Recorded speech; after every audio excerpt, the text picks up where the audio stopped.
इस बार चाहे कुछ भी हो जाए हम टैक्स नहीं भरेंगे, ये कहना है वडोदरा की वैकुंठ सोसाइटी के निवासियों का।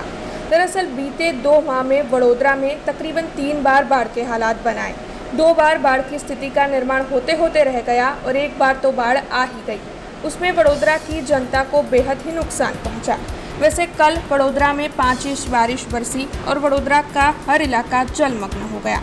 तब वडोदरा में महानगर पालिका का प्री मॉनसून प्लान फेल होता हुआ साफ साफ नजर आया। शहर में अब तो बिना बारिश के भी पानी भरने की समस्या लोगों को सता रही है।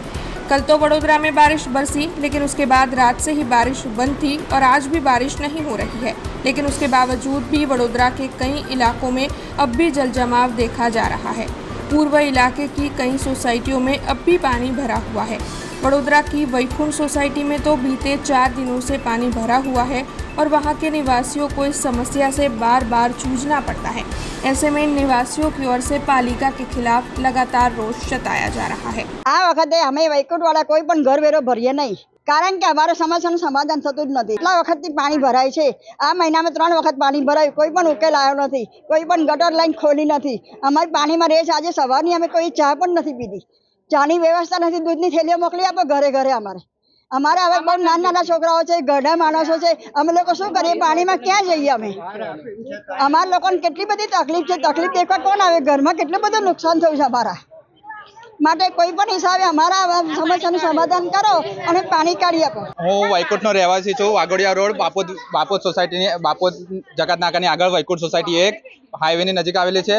છેલ્લા 21 વર્ષથી અમે અહીંયા રહીએ છીએ, બરાબર છે। જ્યારે પણ ચોમાસાની સિઝન આવે, થોડોક 1 ઇંચ કે 2 ઇંચ વરસાદ પડે તો પણ અહીંયા સોસાયટીમાં પાણી ભરાઈ જાય છે। કોઈ પણ પાણી જે વરસાદી પાણી ભરાય છે એની કોઈ નિકાલની વ્યવસ્થા નથી। વિશ્વામિત્રીનું પાણી તો અહીંયા આવતું નથી, છતાં પણ વરસાદનું પાણી ખાલી વરસાદ પડે ને તો પણ અહીંયા પાણી ભરાઈ જાય છે। એના માટે છેલ્લા આમ જોવા જઈએ તો 15 વર્ષથી પાણી ભરાઈ જાય છે, કારણ કે આજુબાજુનો વિસ્તારમાં જે વરસાદી કાંસ હતી એ પૂરી દેવામાં આવેલી છે અને ગટર લાઈનની કોઈ વ્યવસ્થા નથી, બરાબર છે। અને છેલ્લા આ મહિનામાં આઈ થિંક 3જી વખત આ પાણી ભરાયું છે। આગલી વખતે જ્યારે પૂરની સ્થિતિ સર્જાઈ હતી ત્યારે પિંકીબેન આવ્યા હતા। એમને પણ અહીંયા એમને ખુદ અહીંયા ચાલીને નિરીક્ષણ કર્યું હતું। એમને આશ્વાસન પણ આપ્યું હતું કે હવે ફરીવાર આ સમસ્યા સર્જાય નહીં। ત્યારબાદ એમને કોઈ આ વિસ્તારમાં કોઈ કામગીરી કરેલ નથી। ધારાસભ્ય કોઈ દેખાતા નથી, કોર્પોરેટર દેખાતા નથી। હવે તો એક જ વાત કે કોઈ અહીંયા વોટ માંગવા આવતા નહીં। સાચી જ વાત છે ને, કોઈ દેખાતું જ નથી। 2 દિવસ પહેલા તો હમણાં ભાજપ સદસ્યતા અભિયાન માટે આવી ગયા હતા, ઘરે ઘરે ફરીને લોકોને ઓટીપી માંગીને સદસ્ય બનાવતા હતા। હવે કેમ કોઈ આવતું નથી? हमसे जुड़े रहने के लिए हमारे YouTube चैनल को सब्सक्राइब करें और नई वीडियो की नोटिफिकेशन के लिए बेल आइकॉन को दबाएं।